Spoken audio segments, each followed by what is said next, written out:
E aí, tá curtindo a semana especial FJF? Quer ficar por dentro de todo o nosso conteúdo? Então inscreva-se no canal do Logos Concursos, ative o sino das notificações e compartilhe os nossos vídeos. E não se esqueça, a nossa semana especial tem um presentão para você. 30% de desconto no curso online da UFJF. Fique agora com a aula de conhecimentos específicos com a professora Luísa. Bons estudos para você!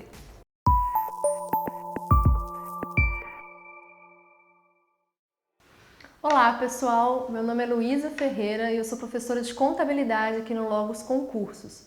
Eu preparei um aulão para vocês com dicas bem pontuais e um resumo sobre o item 5 do edital de assistente em administração na parte de conhecimentos específicos. Então nós vamos falar sobre contabilidade, finanças e orçamento público. Eu espero que ajude vocês aí nessa reta final de preparação e que vocês alcancem sucesso com a aprovação nessa prova. Nós vamos começar falando um pouquinho aqui sobre os instrumentos de planejamento e orçamento que são presentes no ordenamento jurídico brasileiro.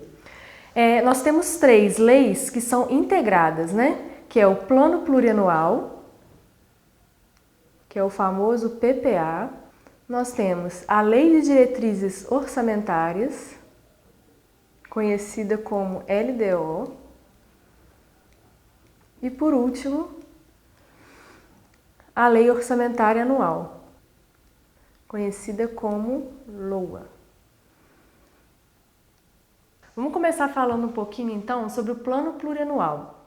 A Constituição diz que essa lei ela vai estabelecer de forma regionalizada as diretrizes, objetivos e metas da administração pública federal para as despesas de capital e outras delas decorrentes e para as relativas aos programas de duração continuada. O que é importante a gente levar para a prova desse conceito? O critério de elaboração do PPA está relacionado à regionalização, ou seja, a gente tem aqui as macro-regiões brasileiras. Então nós vamos ter os programas estabelecidos na região Norte, Nordeste, Sul, Sudeste e Centro-Oeste. O PPA é uma lei de iniciativa do Poder Executivo e nessa lei nós temos a publicação das políticas públicas. Quando nós temos as eleições dos chefes do Executivo, esses chefes do Executivo fazem propostas durante o período eleitoral. Ao serem eleitos, essas propostas serão formalizadas dentro do Plano Plurianual. Então lá, nessa lei, nós temos a exposição das políticas públicas que aquele chefe do Executivo pretende aplicar durante o seu mandato. E essa apresentação dessas políticas públicas é feita de forma regionalizada, através das macro-regiões. Outra coisa importante é que o PPA, ele traz o dom, né? As diretrizes, os objetivos e as metas da administração pública federal para esse período de vigência. Diretrizes são as linhas norteadoras, né? São os objetivos a longo prazo que o chefe do executivo pretende alcançar durante o seu mandato. Os objetivos seriam as linhas de atuação e as metas seria você desmembrar esses objetivos em objetivos menores, né? De forma quantitativa, que é o estabelecimento das metas. Outra coisa importante é nós lembrarmos que o PPA estabelece as despesas de capital e outras delas decorrentes. Despesas de capital, pessoal, está relacionada àquela aquisição de imóveis, de bens que a administração pública faz que não são recorrentes. Então nós temos por um lado as despesas correntes, que são aquelas despesas que sempre estão acontecendo no governo, né? E as despesas de capital, por exemplo, a aquisição de um imóvel, a aquisição de um veículo, isso são as despesas de capital. E nós devemos incluir no PPA também as despesas decorrentes dessas despesas de capital. Então vamos imaginar que no PPA o chefe do executivo pretende construir escolas, construir hospitais. Seriam considerados despesas de capital. Só que para o funcionamento dessas escolas e desses hospitais é preciso que ocorram também despesas correntes para pagar os funcionários, para pagar o custeio do funcionamento dessas despesas de capital. Essas despesas são também alocadas no PPA porque estão integradas à despesa de capital original, ok? Além disso, o PPA também vai apresentar os programas de duração continuada. E aí nós temos no artigo 167, parágrafo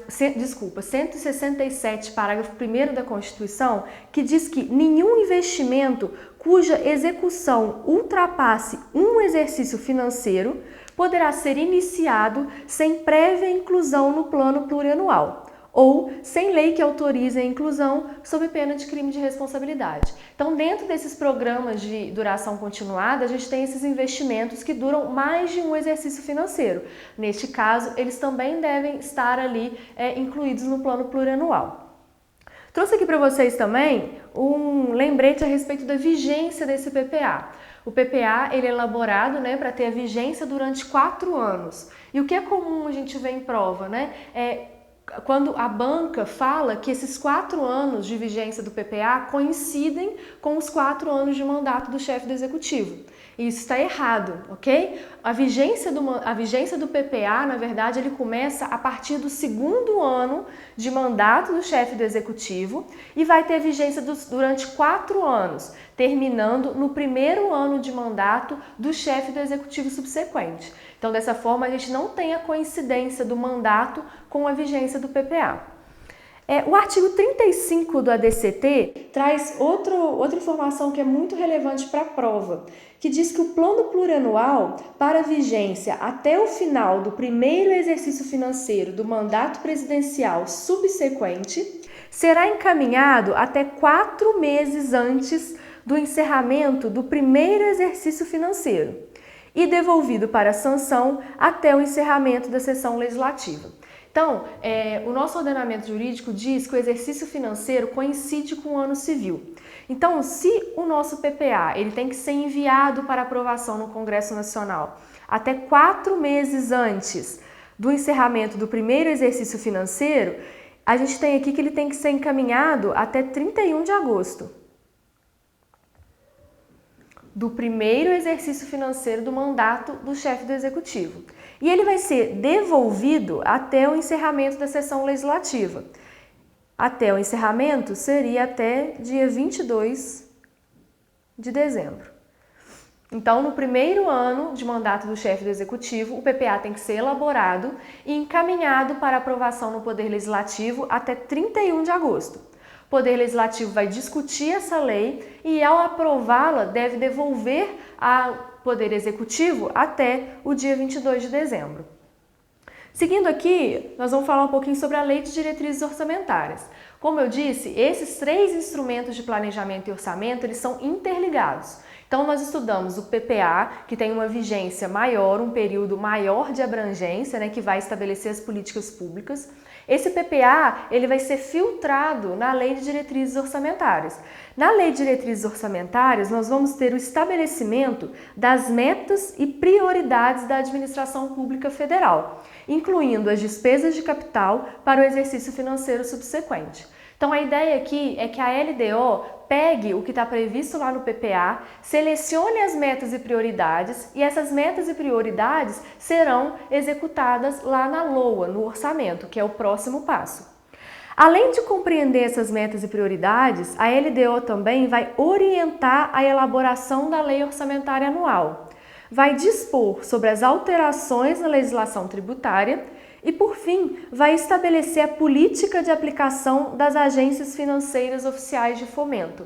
Agências financeiras oficiais de fomento são aquelas agências que se destinam a incentivar algum setor da economia. Então, na LDO, nós temos lá falando sobre a Caixa Econômica, sobre o Banco do Brasil, sobre o BNDES e aonde que, primariamente, essas instituições financeiras irão atuar. Além disso, eu trouxe aqui também o mesmo artigo 35 do ADCT que fala sobre a tramitação dessa lei entre Poder Executivo e Poder Legislativo. Então, o projeto da LDO será encaminhado até 8 meses e meio antes do encerramento do exercício financeiro e devolvido para sanção até o encerramento do 1º período da sessão legislativa. Isso daqui, passando para o nosso ano civil, seria 8 meses e meio.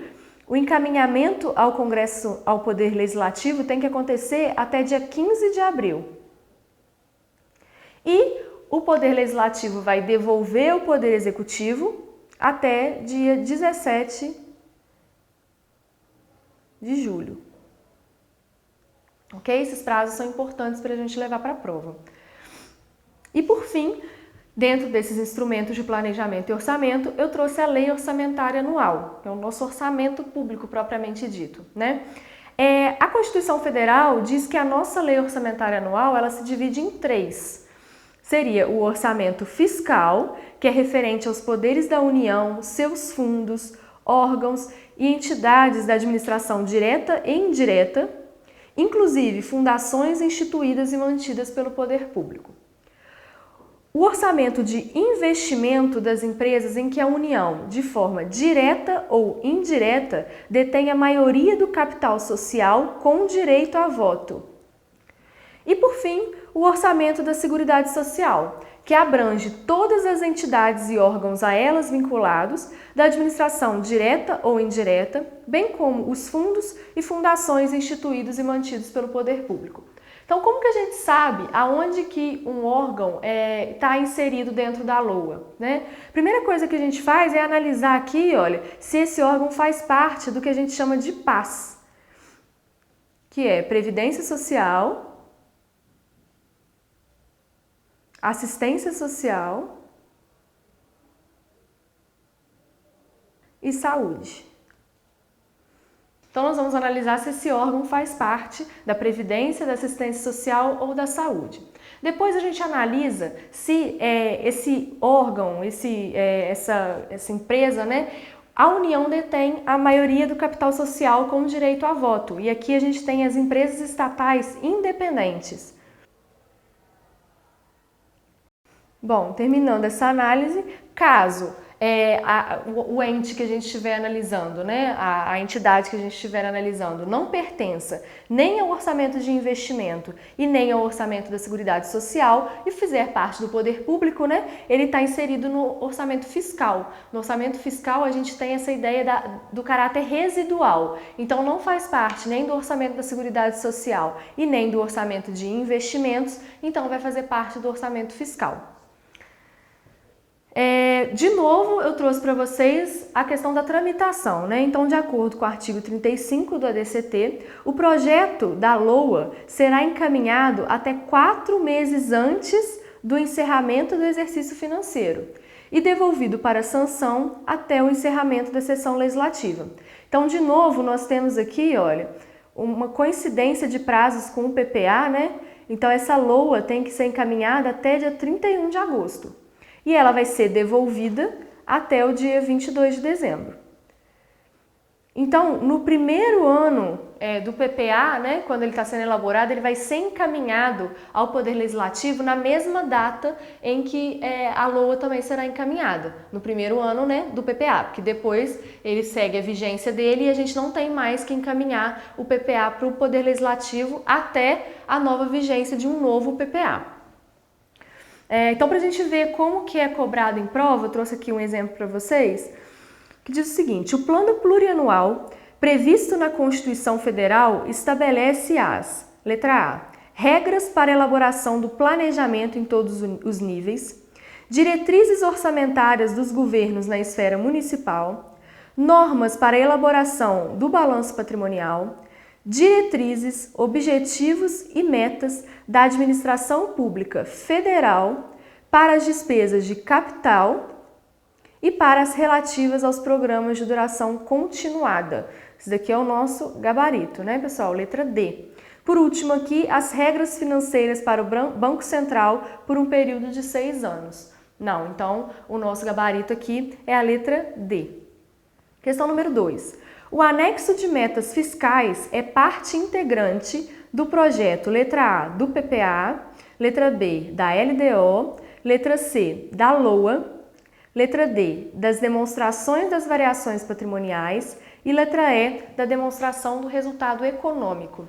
Trouxe essa questão aqui para puxar um pouquinho sobre a LRF. A LRF expressa, né, que junto com a LDO a gente tem que apresentar o anexo de metas fiscais e também o anexo de riscos fiscais. Levem esses dois nomes para a prova, tá, pessoal? Anexo de metas fiscais. Tem o estabelecimento ali das metas de resultado primário, de dívida pública, de receitas e despesas. É um demonstrativo que traz essas metas. E o anexo de riscos fiscais é um outro demonstrativo que fala um pouquinho a respeito dos riscos que o governo está correndo, né? Relacionado, por exemplo, a passivos contingentes. Então, são dois demonstrativos que tem que acompanhar a LDO nessa questão de instrumentos de planejamento e orçamento, né? Então, o anexo de metas fiscais é parte integrante do projeto da LDO, da Lei de Diretrizes Orçamentárias. Então, o nosso gabarito é a letra B. Outro conteúdo que eu separei aqui para vocês, que também é muito relevante, a gente sempre vê questão de prova, é a respeito dos princípios orçamentários. Nós temos que entender que os princípios orçamentários, eles fazem parte de uma evolução histórica. Eles vão sendo criados, né? Eles foram sendo estudados à medida que o orçamento foi evoluindo. Eu separei aqui para vocês os princípios orçamentários que a gente vê mais em prova, tá, pessoal? Então, eu comecei aqui com o artigo 2º da Lei 4.320, que traz 3 princípios muito importantes na questão do orçamento público. Então, a lei do orçamento conterá a discriminação da receita e despesa de forma a evidenciar a política econômica e financeira e o programa de trabalho do governo, obedecidos os princípios da unidade, universalidade e anualidade. Então, os primeiros 3 princípios que nós vamos estudar aqui agora vão ser a unidade, universalidade e anualidade. O princípio da unidade, que também aparece como o princípio da totalidade, diz que o orçamento deve ser uno, ou seja, um orçamento para cada ente da federação. Então, os municípios irão apresentar um único orçamento que vai consolidar todos os orçamentos dos órgãos, né, que fazem parte daquele município, de todas as entidades que fazem parte daquele município. Os estados da federação também vão apresentar um único orçamento de todas as entidades que fazem parte daquele ente. E por último, a União, que também vai apresentar um único orçamento e esse orçamento abrange todas as entidades que fazem parte da União. Então, cada ente federativo irá apresentar um único orçamento. O objetivo disso é justamente facilitar o controle do Poder Legislativo e proibir a questão dos orçamentos paralelos, que já existiram no Brasil e dificultavam o controle do Poder Legislativo. Então, hoje em dia, a gente tem um orçamento para cada ente da federação. Ele também aparece na prova como o princípio da totalidade, essa ideia de totalizar, né, todos os orçamentos das entidades que fazem parte daquele ente. A gente tem que lembrar que a LOA, ela se divide em 3 orçamentos, né, como nós já vimos. Orçamento fiscal, orçamento da Seguridade Social e orçamento de investimentos. Apesar de haver essa subdivisão dentro da LOA, ela é um documento único, então a gente tem o respeito ao princípio da unidade. Outro princípio é o princípio da universalidade ou globalização, que diz que o orçamento tem que conter todas as receitas e todas as despesas do Estado. Mesma ideia, o orçamento público tem que conter todas as receitas e todas as despesas para facilitar o controle do Poder Legislativo.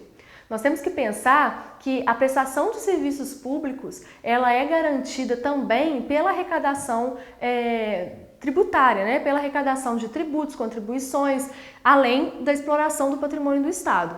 Mas nessa questão da arrecadação tributária, nós temos o dinheiro da sociedade sendo aplicado na prestação de serviços públicos. Então, nada mais justo que o poder público expresse tudo que ele pretende arrecadar, né? E tudo que ele vai gastar para que o Poder Legislativo aprove esse orçamento. Então, essa é a ideia do princípio da universalidade. É garantir que todas as receitas e todas as despesas estejam previstas no orçamento. Princípio da anualidade ou periodicidade.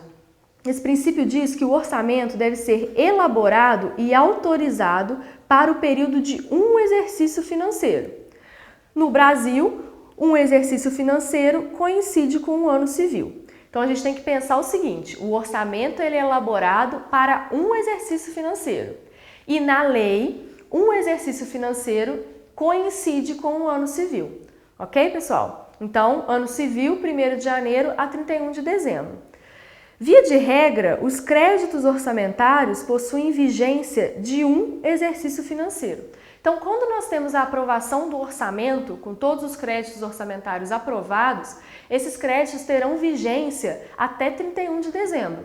Então, eles estão ali para serem utilizados até o final do ano. Chegou dia 31 de dezembro e esses créditos não foram utilizados, eles expiram. A gente não pode utilizá-lo no ano seguinte. Tem que ter uma nova proposta orçamentária para que o novo crédito orçamentário seja aprovado.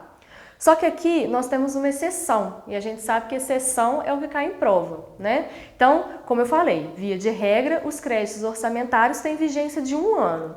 Só que no caso dos créditos especiais e créditos extraordinários, eles terão vigência no exercício financeiro em que forem autorizados, normal, igual a todos os outros, salvo se o ato de autorização for promulgado nos últimos 4 meses daquele exercício. Caso em que, reabertos nos limites de seus saldos, serão incorporados ao orçamento do exercício financeiro subsequente. Então, para a gente entender essa exceção aqui, vamos por partes. Primeira coisa, nós temos que entender o que são créditos especiais e o que são créditos extraordinários. Eles fazem parte do que a gente chama de créditos adicionais. Então, vamos lá. O nosso orçamento ele é aprovado para ter vigência de 1 ano. Então, nós temos os créditos orçamentários que podem ser utilizados pelo governo, né, na prestação dos serviços públicos. Ocorre que durante o exercício financeiro, o governo pode perceber a necessidade de aumentar ou constituir novos créditos orçamentários, que são o que nós chamamos de créditos adicionais. Nós temos 3 tipos de créditos adicionais: os créditos suplementares, os créditos especiais e os créditos extraordinários. Os créditos suplementares possuem como finalidade suplementar uma dotação orçamentária que já existe. Então, no nosso orçamento, nós já temos uma dotação orçamentária, nós já temos um crédito orçamentário separado para determinada despesa, só que nós precisamos aumentar um pouco esse crédito que foi concedido. Neste caso, a gente tem a solicitação de abertura de crédito suplementar.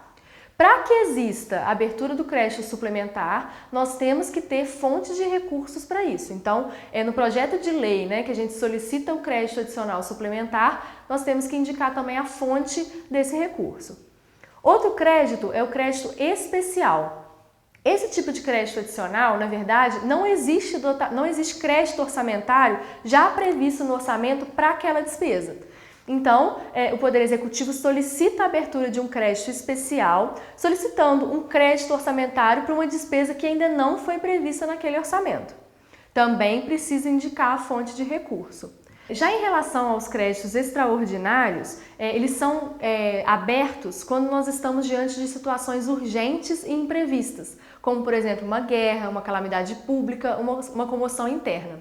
Nesse caso, nós não temos a necessidade da indicação de recurso. Nós estamos numa situação imprevista, uma situação muito urgente, então não tem a necessidade dessa indicação de recursos.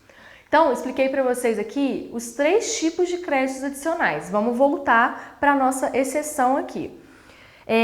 Como eu disse no artigo 167, parágrafo 2º, os créditos especiais e os extraordinários terão vigência no mesmo exercício financeiro como os suplementares e como os créditos que já foram autorizados no orçamento. Só que, caso esses créditos especiais e extraordinários tenham sido autorizados nos últimos 4 meses do exercício financeiro e não forem utilizados até o final daquele exercício financeiro, é possível utilizar os seus saldos no orçamento seguinte, sem necessitar de uma nova autorização legislativa.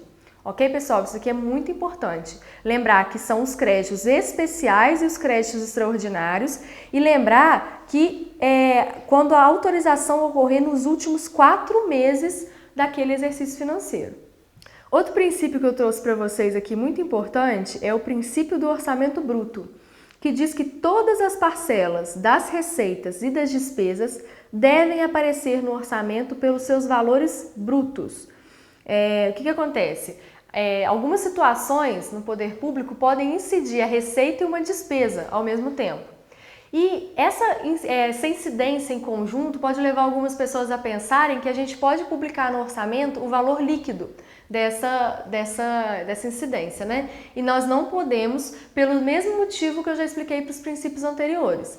É preciso que o Poder Legislativo faça um controle das despesas e das receitas. Então, o Poder Legislativo precisa saber de tudo o que será gasto e tudo o que será arrecadado.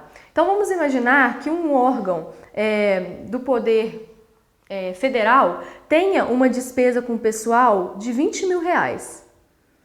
Então, ele tem que pagar ao pessoal, né, R$20 mil, que seria uma despesa.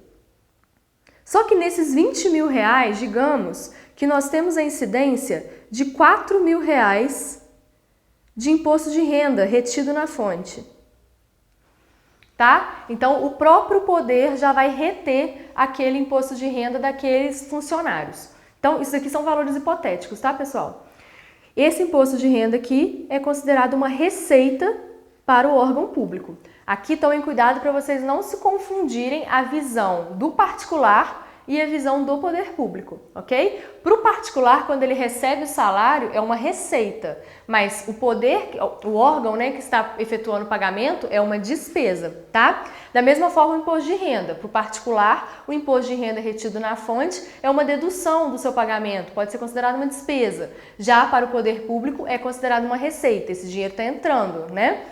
Nesse caso aqui, as pessoas poderiam pensar que nós teríamos no orçamento R$16 mil de despesa apenas, já que nós temos que pagar 20, mas nós vamos reter 4 mil. Isso aqui não pode acontecer. Na verdade, no orçamento, a gente tem que ter exposição da receita de 20 mil e da despesa de 4 mil, e não lançar o valor líquido direto. Outro princípio é o princípio da exclusividade. Esse princípio diz que a lei orçamentária não pode conter matéria estranha à previsão das receitas e fixação das despesas, salvo autorização de crédito suplementar e operações de crédito, inclusive por antecipação de receita orçamentária. Então, via de regra, a lei orçamentária não pode conter nada diferente de previsão de receita e fixação de despesa. Exceção: a lei orçamentária pode conter autorização de crédito suplementar e operação de crédito, inclusive por antecipação de receita orçamentária. Por que surgiu esse princípio? Há uns anos atrás, nós não tinha essa previsão, isso daqui é uma previsão constitucional, não existia essa previsão constitucional, então era possível que incorporassem à lei orçamentária alguns assuntos diversos da questão orçamentária. Nós sabemos que o trâmite no Poder Legislativo e Poder Legislativo e Poder Executivo é um trâmite pequeno, né? Então, a lei orçamentária chega no Congresso Nacional até 31 de agosto e é devolvida ao Poder Executivo até 22 de dezembro. Então, nós temos um período curto aí para aprovação e discussão. Então, pela celeridade dessa lei orçamentária, incluíam-se nela alguns assuntos que eram estranhos à proposta orçamentária para que esses assuntos também fossem aprovados rapidamente. Era o que a gente chamava de caudas orçamentárias. Caudas orçamentárias. Incluíam-se na lei orçamentária assuntos que eram estranhos à questão de previsão de receita e fixação de despesa. Outro nome para essas caudas orçamentárias são os orçamentos rabilongos. É a mesma ideia, você incluir assuntos diferentes. Não pode. Na lei orçamentária, a gente só pode ter assuntos atinentes ao orçamento. Princípio também muito importante, esse princípio da especificação, discriminação ou especialização. Esse princípio diz que as receitas e despesas devem ser discriminadas, demonstrando a origem e a aplicação desses recursos. Aqui nós temos, via de regra, a proibição de concessão de dotação global. Ou seja, o que seria essa dotação global? Seria o Congresso, né, o Poder Legislativo, autorizar um orçamento num determinado valor, mas sem especificar aonde que esse valor tem que ser gasto. Isso não pode, seria a dotação global. Só que, dentro dessa proibição à concessão de dotação global, nós temos duas exceções.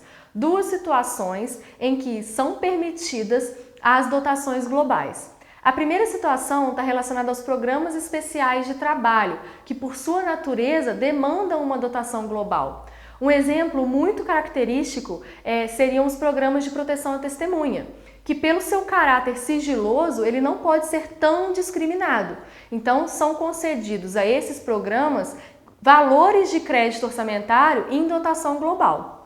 Outra exceção está relacionada às reservas de contingência, que são aquelas reservas utilizadas pelo governo para resolver situações, por exemplo, com passivos contingentes. Nesse caso, também são concedidas dotações globais. Então, são duas exceções, tá, pessoal? Proibição de dotação global. Os programas especiais de trabalho e a reserva de contingência. Dando sequência, nós temos o princípio da quantificação dos créditos orçamentários. Esse princípio veda a concessão de créditos ilimitados, ou seja, o valor autorizado pelo legislativo deve ser limitado. Então, não confundam. O princípio da especificação está relacionado à dotação global. É você entregar um valor para o ente, conceder um crédito orçamentário para o ente, sem discriminar a origem e a aplicação desses recursos. Já o princípio da quantificação dos créditos orçamentários veda a concessão de crédito ilimitado. Como que a gente pode entender esse princípio? Vamos partir da ideia de que os créditos orçamentários, o orçamento público, quando ele é aprovado, é como se o ente público recebesse um cartão de crédito. Então, ele possui aquele cartão de crédito em que ele vai gastando os créditos orçamentários para poder prestar os serviços públicos, né? À medida que o exercício financeiro vai avançando, a gente vai ter a arrecadação e o pagamento desses créditos orçamentários que foram utilizados. O princípio da quantificação veda que o ente público receba esse cartão de crédito sem valor. Então, isso não é possível. A concessão de crédito ilimitado não é possível. Então, todo valor de crédito orçamentário que é entregue ao ente público, que é autorizado para que o ente público utilize, ele tem que ter um valor determinado. Bom, vamos ver como que os princípios orçamentários são cobrados, então. De acordo com o princípio orçamentário, letra A, da publicidade, um ente público municipal deve publicar relatórios sobre sua gestão fiscal ao final de cada bimestre. O princípio da publicidade, pessoal, é um princípio da administração pública, né? Que garante que os atos do governo sejam publicados para que a sociedade tome conhecimento. Essa letra A aqui está relacionado aos dispositivos da LRF e, na verdade, essa publicação dos relatórios ela deve ocorrer a cada quadrimestre e não a cada bimestre. Então, essa questão aqui está errada. Letra B. O princípio da exclusividade diz que o exercício financeiro orçamentário de um ente público municipal deve coincidir com o ano civil. O princípio da exclusividade não diz isso. A questão do exercício financeiro do orçamento que está relacionada ao princípio da anualidade. Mas mesmo assim, o princípio da anualidade diz que o orçamento público ele deve ser elaborado para existir, né, durante um exercício financeiro. Um outro dispositivo que diz que o exercício financeiro coincide com o ano civil. Então, essa questão também está errada. Letra C. O princípio da exclusividade, o Poder Executivo Municipal deve fazer ou deixar de fazer somente aquilo que o PPA, a LDO e a LOA expressamente autorizarem. Outro princípio que é aplicado a toda a administração pública, que é o princípio da legalidade. Esse princípio diz que a administração pública só pode fazer aquilo que for autorizado em lei. Então, nós não estamos falando aqui de princípio da exclusividade, mas sim do princípio da legalidade. Letra D. Princípio orçamentário do orçamento bruto. Um ente público municipal deve registrar receitas e despesas na LOA pelo valor total e bruto, vedadas quaisquer deduções. Esse aqui é o nosso gabarito. Está relacionado mesmo ao princípio do orçamento bruto. Letra E. Princípio da especificação. A lei orçamentária anual não conterá dispositivo estranho à previsão da receita e à fixação da despesa. exceto a autorização para abertura de creche suplementar. Aqui, na verdade, nós não estamos falando de princípio da especificação, mas sim princípio da exclusividade. Na LOA, a gente só pode ter assuntos referentes à previsão de receita e fixação de despesa. Então, não é princípio da especificação, e sim da exclusividade. Questão número 4. Em decorrência de divergências políticas com o prefeito, o presidente da Câmara dos Vereadores de um determinado município não aceitou a proposta da Lei Orçamentária Anual enviada pelo Poder Executivo e elaborou uma proposta orçamentária exclusiva para o Poder Legislativo. Após os trâmites legislativos, o Tribunal de Contas notificou o ocorrido com uma irregularidade, por estar em desacordo com o princípio orçamentário, letra A, da especificação, letra B, da exclusividade, letra C, da não vinculação, letra D, do orçamento bruto ou letra E, da unidade. Nosso gabarito, então, é a letra E. Por quê? Ao elaborar uma proposta orçamentária paralela, o presidente da Câmara dos Vereadores acabou incorrendo em ferir o princípio da unidade, né? O princípio da unidade diz que cada ente federativo tem que ter apenas um orçamento. Então, esse município aqui não poderia ter o orçamento do Poder Executivo, que foi encaminhado pelo Poder Executivo, e um orçamento elaborado pela Câmara dos Deputados. Então, nosso gabarito aí é a letra E. Número 5. A elaboração do orçamento público é baseada em alguns princípios que servem como balizadores do formato e do conteúdo do orçamento.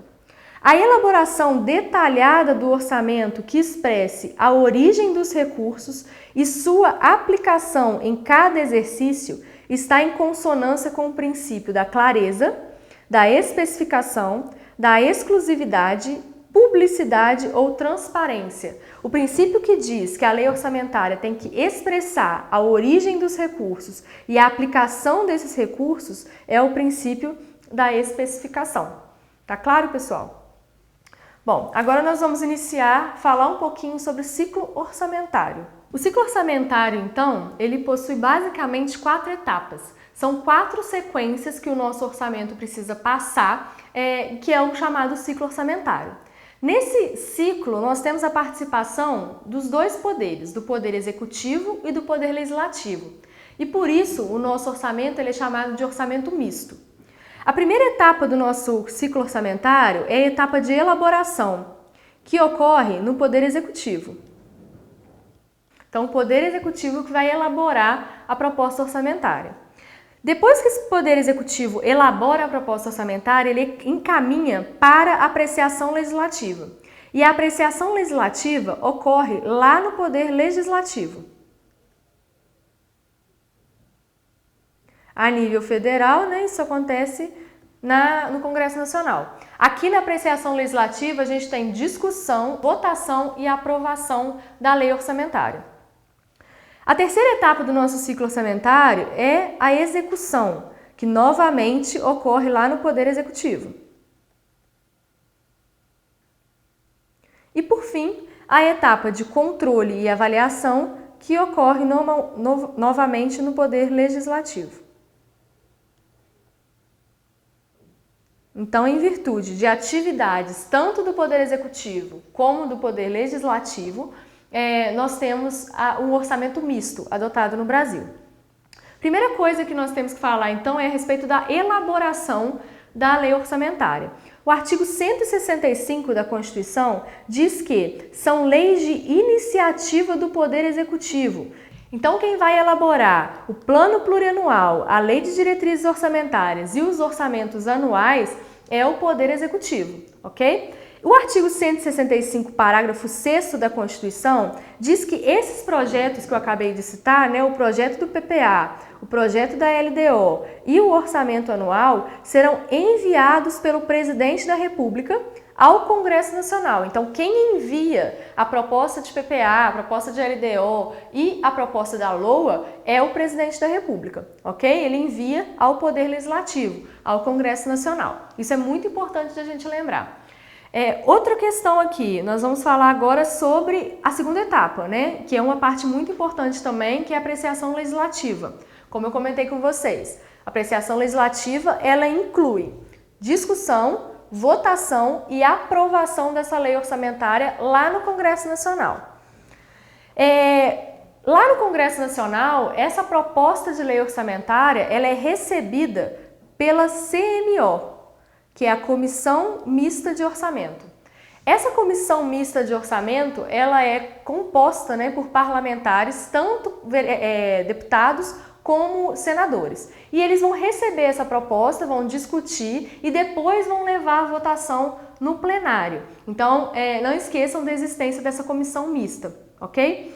Uma coisa que é importante a gente citar em relação à apreciação legislativa está relacionada às emendas parlamentares.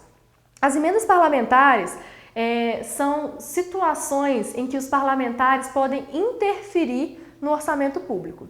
Então, a proposta orçamentária elaborada pelo chefe do Executivo chega no Poder Legislativo e lá, dentre o processo de discussão, é possível que os parlamentares incorporem algumas mudanças dentro do orçamento. Essa incorporação é chamada de emenda parlamentar.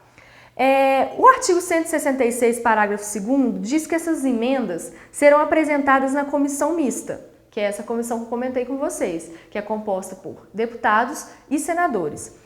E essa comissão mista emitirá um parecer que serão apreciadas na forma regimental pelo plenário das duas casas do Congresso Nacional. Então, as emendas parlamentares, elas são propostas na comissão mista e essa comissão mista que vai levar a proposta para o plenário do Congresso Nacional.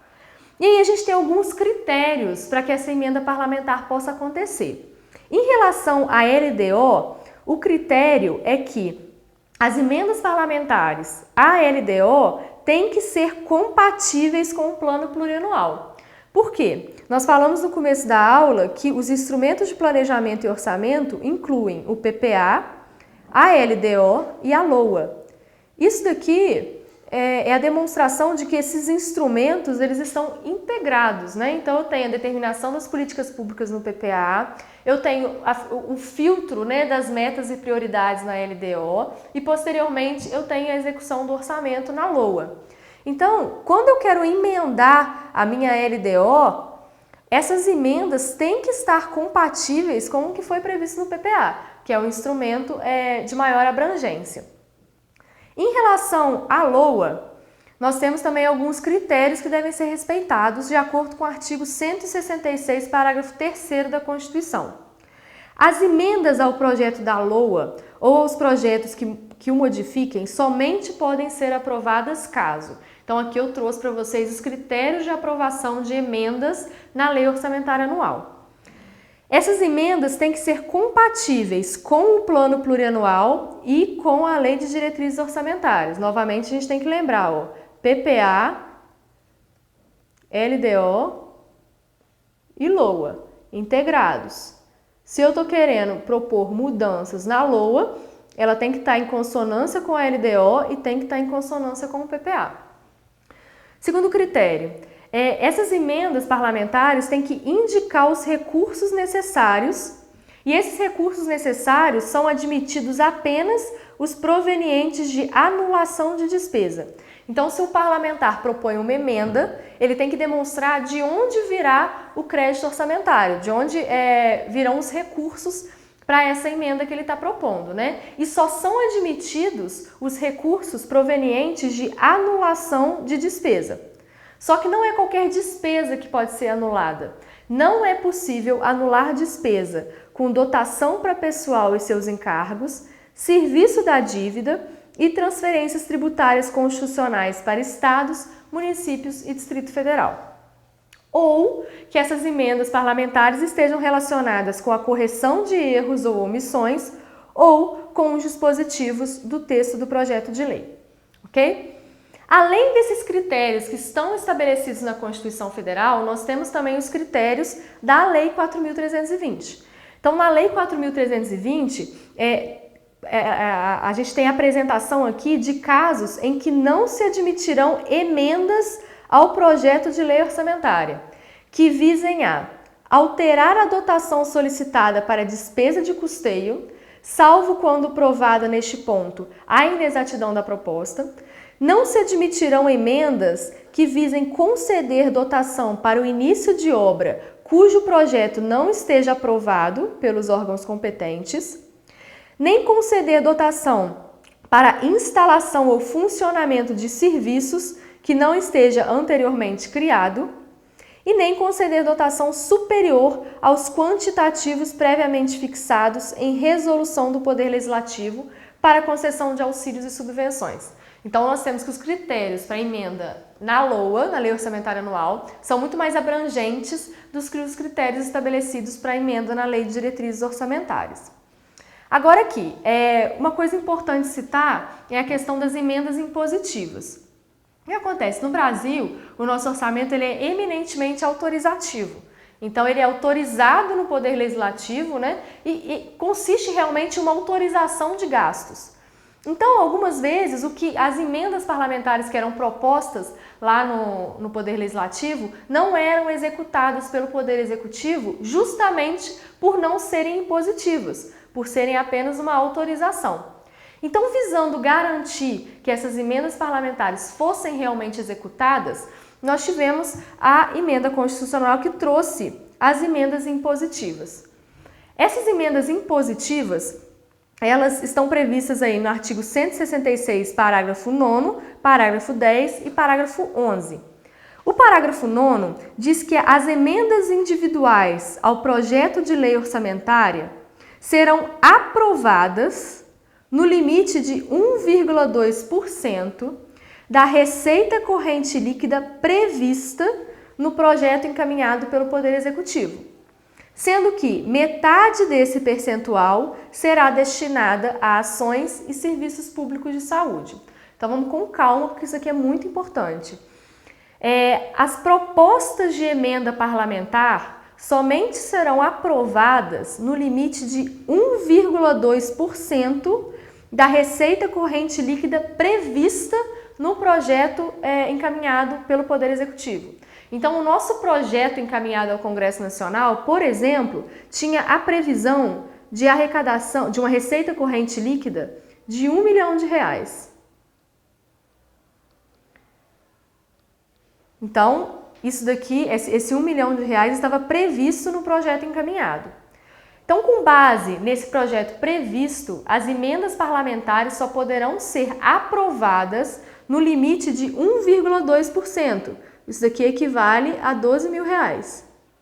Então, só serão aprovadas no limite de R$12 mil em relação ao que foi previsto no projeto de lei encaminhado. Só que desses R$12 mil, a metade desse percentual tem que ser destinado a emendas relacionadas a serviços de saúde. Então, no nosso exemplo aqui, R$6 mil teriam que ser utilizados para serviço de saúde, ou seja, 0,6% deveria ser aplicado em serviços de saúde, ok? Então, o que a gente tem que lembrar? Que a aprovação da emenda parlamentar, a base de cálculo é a receita corrente líquida prevista no projeto de lei. Ok? O parágrafo 10 diz que a execução do montante destinado a ações e serviços públicos de saúde, previstos no parágrafo 9º, inclusive custeio, será computada para fins do cumprimento do inciso 1 do parágrafo 2º do artigo 198, vedada a destinação para pagamento de pessoal ou de encargos sociais. O que esse parágrafo diz? O governo ele tem a obrigatoriedade de aplicar 15% da sua receita em saúde, ok? Desses 15%, os 0,6% aqui, que são destinados à saúde das emendas parlamentares, já serão computados. Então, aqui ele está falando que já vai deduzir esse 0,6% desse percentual obrigatório aqui para ser aplicado em serviços de saúde.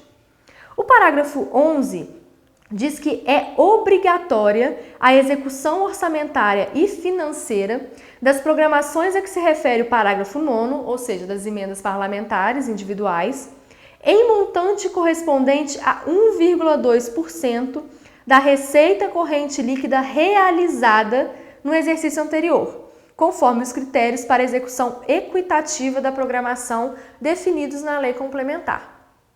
Então, o que eu comentei com vocês é a base de cálculo para aprovação da emenda parlamentar. Agora eu vou falar sobre a execução dessa emenda parlamentar. A base de cálculo é diferente. No caso da execução obrigatória, o limite é de 1,2% da receita corrente líquida realizada no exercício anterior. É aqui que está a pegadinha. A gente conseguir entender a base de cálculo tanto da execução quanto da aprovação. O que é importante a gente lembrar? Que essas informações que eu trouxe para vocês, ela está prevista na Constituição Federal, só que na prática nós estamos vivendo um novo regime fiscal, que é uma emenda constitucional, a emenda número 95 de 2016, que diz que a partir do exercício financeiro de 2018 até o último exercício de vigência do novo regime fiscal, a aprovação e a execução prevista nesses parágrafos 9º e 11, do artigo 166, corresponderão ao montante de execução obrigatória para o exercício de 2017, corrigido na forma estabelecida pelo inciso 2 do parágrafo 1º do artigo 107 deste ADCT. Bom, pessoal, agora uma observação muito importante.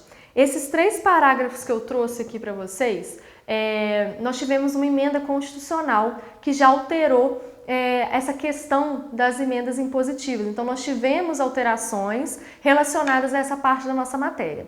Acontece que essas alterações, elas ocorreram após a publicação do nosso edital. Então, na prova de vocês, vai cair ainda a forma como era antes da emenda constitucional que alterou, ok? Bom, seguindo aqui, eu trouxe uma observação relacionada a essa questão das emendas impositivas, que é a questão do novo regime fiscal. Esse novo regime fiscal foi conhecido na época que ele foi proposto como a PEC do teto de gastos, que visava conter os gastos, E ele diz que a partir do exercício financeiro de 2018 até o último exercício de vigência do novo regime fiscal, a aprovação e a execução previstas no parágrafo 9º e no parágrafo 11 do artigo 166 da Constituição corresponderão ao montante de execução obrigatória para o exercício de 2017, corrigido na forma estabelecida pelo inciso 2 do parágrafo 1º do artigo 107 deste ato das disposições constitucionais transitórias. Então, o que acontece? Essa base de cálculo que eu expliquei para vocês de aprovação e de execução, hoje em dia ela não é mais aplicada na prática. O que se aplica na prática é essa questão do novo regime fiscal.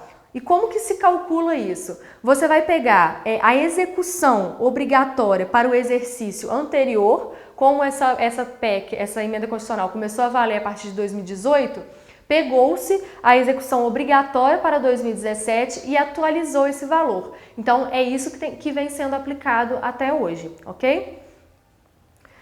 Terceira etapa do nosso ciclo orçamentário é a execução da lei, Então, a nossa lei, ela foi elaborada, ela já foi apreciada no Legislativo e agora ela vai ser executada no Poder Executivo.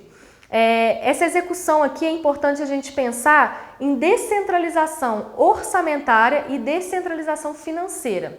São duas coisas diferentes. Da mesma forma que quando eu falo em execução, eu tenho execução orçamentária e execução financeira.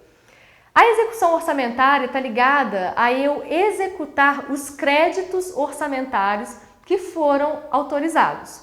E a execução financeira está relacionada ao executar os recursos efetivamente que entraram nos cofres públicos. Então, são duas coisas diferentes, ok? Descentralização orçamentária, então.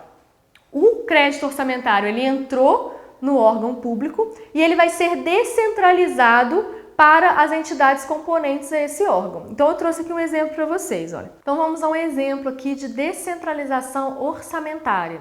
Então, o crédito orçamentário já foi aprovado, chegou para ser executado e nós vamos descentralizar esse crédito, ok? Então, como exemplo, eu trouxe a Secretaria do Orçamento Federal. A Secretaria do Orçamento Federal recebe esses créditos orçamentários autorizados e vai descentralizar para o Ministério da Justiça e para o Ministério da Defesa. Ela que vai repassar a autorização dos créditos para esses dois ministérios, tá? O Ministério vai receber esse crédito orçamentário e vai repassar para as suas entidades, para os seus órgãos vinculados a esse ministério. Então, como exemplo aqui, o Ministério da Justiça vai repassar os créditos orçamentários que ele recebeu para a Polícia Federal. Esse ato de repassar o crédito orçamentário dentro do órgão da mesma estrutura do Ministério é chamado de provisão. Ok? Da mesma forma que o Ministério da Defesa recebe esses créditos e vai repassar para um órgão da sua mesma estrutura, que é o Exército Brasileiro, por exemplo, tá? Então, esse ato é chamado de provisão. Agora, quando eu desloco esse crédito orçamentário de um ministério para um órgão vinculado a um outro ministério, a gente tem o chamado destaque. Tá? Então, não confundir esses termos. O termo provisão, ele é usado quando a descentralização ocorre entre órgãos da mesma estrutura. E o destaque ocorre quando a descentralização ocorre entre órgãos de estruturas diferentes. Em relação à descentralização financeira, nós temos também a questão, agora, na verdade, nós temos a questão da entrega dos recursos financeiros. Então, a Secretaria do Tesouro Nacional, que vai estar com esses recursos financeiros e vai descentralizar para os ministérios. Trouxe aqui, por exemplo, de novo, o Ministério da Justiça e o Ministério da Defesa. Então, esses dois ministérios vão receber esses recursos financeiros e vão descentralizar para os seus órgãos e entidades da mesma estrutura, né? Então, quando o Ministério da Justiça encaminha o recurso financeiro para a Polícia Federal, nós temos o chamado subrepasse. Quando o Ministério da Defesa encaminha recursos para o Exército Brasileiro, nós temos o subrepasse. É a mesma ideia. A descentralização ocorrendo dentro de órgãos da mesma estrutura vai ser chamado de subrepasse. Agora, quando eu tenho essa descentralização ocorrendo entre órgãos de diferentes estruturas, é chamado de repasse. Tá? Então, o que a gente tem que levar para a prova é tomar cuidado com essas nomenclaturas. E, por fim, como última parte do nosso orçamento, do nosso ciclo orçamentário, nós temos o controle e a avaliação, que é a última parte que ocorre lá no Poder Legislativo, né? Então, o artigo 70 diz que a fiscalização contábil, financeira, orçamentária, operacional e patrimonial da União e das entidades da administração direta e indireta, quanto à legalidade, legitimidade, economicidade, aplicação das subvenções e renúncias de receitas, será exercida pelo Congresso Nacional, mediante controle externo e pelo sistema de controle interno de cada poder.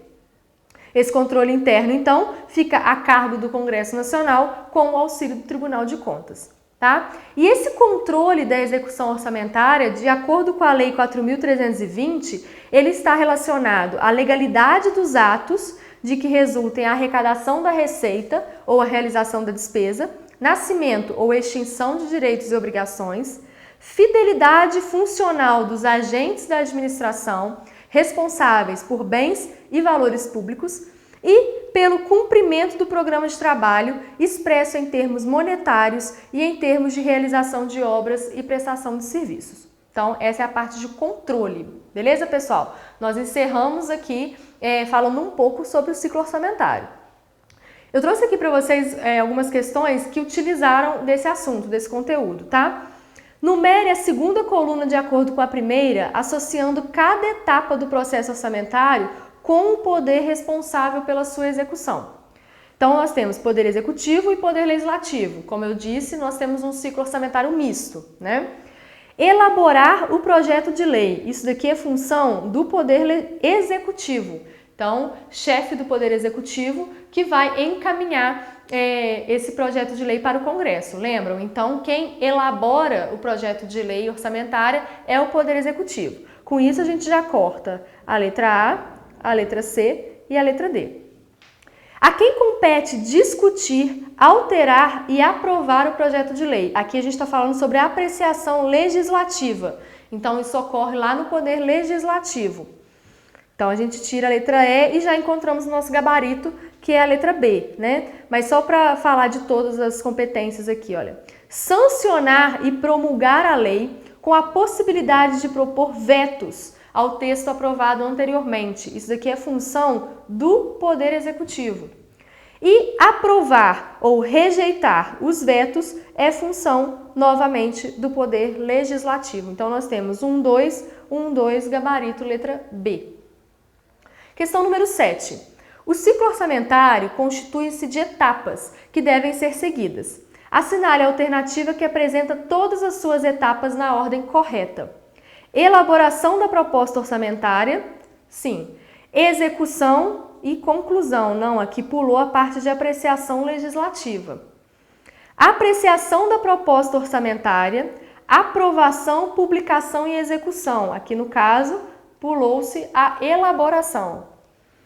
Sanção, publicação, execução, avaliação e conclusão. Também não é a resposta correta. Elaboração da proposta orçamentária, apreciação e aprovação, execução e avaliação. Aqui nós temos o nosso gabarito, letra D. Vamos ver a letra E. Ó. Elaboração da proposta orçamentária, avaliação e aprovação, execução e conclusão. Também não está correto. Ok, pessoal? Então, foram essas as dicas que eu selecionei aqui para passar para vocês. Foquem na resolução de exercícios, que eu tenho certeza que vocês terão sucesso nessa prova. Por hoje, encerramos a nossa aula e lembre-se, não deixe de aproveitar o super desconto de 30% para o nosso curso online. Para adquirir, basta acessar o nosso site logosconcursos.com.br e lá, na área do aluno, após se cadastrar, insira o código UFJF Online 01 no espaço cupom de desconto. E amanhã tem mais. Tchau!